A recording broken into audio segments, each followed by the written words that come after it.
வாழ்க வையகம் வாழ்க வையகம் வாழ்க வளமுடன்.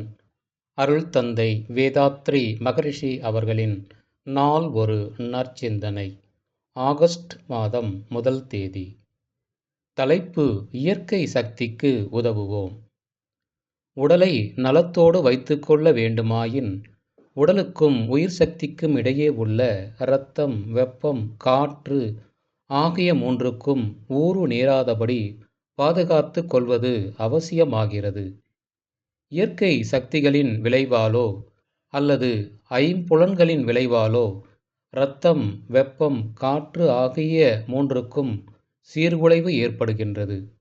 உணவு, உறக்கம், உழைப்பு, பால் உறவு இவற்றை மிகையாக பயன்படுத்துவதாலும், தவறாக பயன்படுத்துவதாலும், புறக்கணிப்பதாலும், சிந்தனையோட்டத்தை அவ்வாறு பயன்படுத்துவதாலும் நமது செயல்களின் விளைவாக தொந்தரவுகள் நேரலாம்.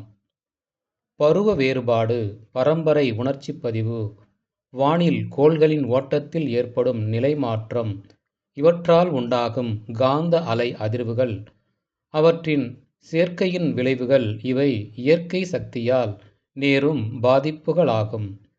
இந்த விளைவுகளிலிருந்து காக்க இயற்கை சில தடுப்பு வசதிகளை செய்து வைத்திருக்கிறது. இந்த தடுப்பு வசதிகளையும் கடந்து போகும் நிலை உண்டானால் உடல் கெடுகிறது. பாதிப்புகள் ஏற்படுவதை கூடுமானவரை நமது செயல்களால் நாம் தடுத்து கொள்ள முடியும். சில சமயங்களில் சந்தர்ப்பவசத்தால் நாம் செயல்படும்பொழுது தடுப்பு நிலையை நாம் கடந்து விடுகிறோம். இயற்கை சக்திகளால் ஏற்படும் விளைவுகளை தடுத்து கொள்வது சாத்தியமன்று. அதனால் தடுப்பு நிலையை உயர்த்தி கொள்ள நாம் சில பயிற்சிகளை செய்ய வேண்டும். அப்படி செய்வதனால் நாம் அறிய முடியாத நிலையில் ஏற்படும் இயற்கை சக்திகளின் விளைவுகளையும், நாம் செய்த தவறுகளில் ஏற்படும் விளைவுகளையும் தடுப்பு நிலையை உயர்த்தி உடல் நலக்கேடு ஏற்படாமல் பாதுகாத்து கொள்ளலாம் என்பதை பல நூற்றாண்டுகளுக்கு முன்பே மனிதன் தெரிந்து கொண்டிருக்கிறான்.